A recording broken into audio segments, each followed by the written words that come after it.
Hello, welcome to episode 245 of the Epic Film Challenge. Wow. Wall-E. Now this is going to be a gushy review, I'm telling you. I saw this when it came out in 2008 and I bought this on Blu-ray. Just as I bought the Blu-ray player for the first time. It was really cheap, about £5. 2-disc Blu-ray, and I just never watched it, and I watched it 2 days ago. Wow. I loved it when it came out, but seeing it again on Blu-ray as well, this is an amazing film. Just like Toy Story 3, it is nearly a perfect film in my eyes. Even more so than Toy Story 3, by far. It's about this little robot called Wall-E. He's a waste allocation load lifter, and what he does is he picks up rubbish, he puts it inside his square body, crushes it into a cube, and then he builds these kind of just mountains of and skyscrapers of cube buildings, kind of just compressing all the trash. And it's set on Earth 700 years after civilization has kind of ended, and the remaining people of mankind have gone on this big cruise ship, this spaceship that's gone into space for a year or so that all these little waste allocation load lifters can clean up Earth from all the trash that is just overpowering the world, and so they can go back to Earth when it's ready to be rehabilitated and stuff.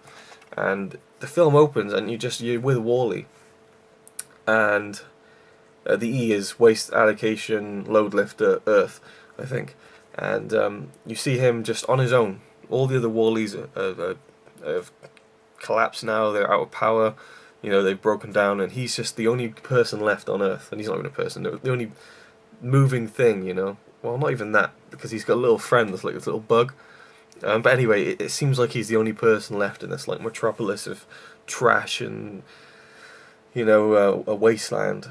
And he just goes about his every day just building the cubes up and stuff, and he picks up little things in the trash that he likes and collects them in his little truck home and stuff. And it's just amazing. The first 30 minutes of the film, there's no dialogue, it's just Wall-E, and it's fantastic. It is, I could go on just using words like fantastic and brilliant and amazing and outstanding and all that kind of stuff. But the main storyline of the film is this little robot here called Eve, who turns up, and it's kind of like a female robot, I guess.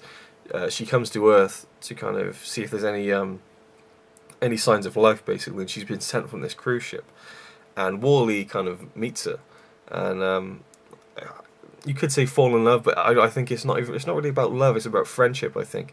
And he sees another robot, and he's been watching this video that he's got in his truck that he's found of a man and a woman in an old kind of Hollywood film holding hands and singing to each other.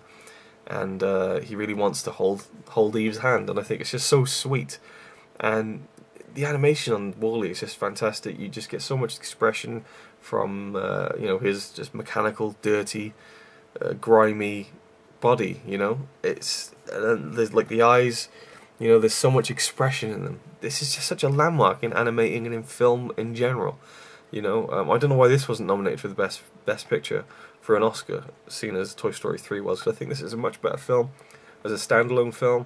It's an amazing science fiction film, and eventually Wall-E and Eve, they go back to the cruise ship, and it's just brilliant. There's so many things about this film that work on so many different layers. They go to this cruise ship, and the human race who've been there for 700 years on this ship, just kind of reproducing, and just they live on these floating chairs, and they're so fat that they haven't got any bones really, almost.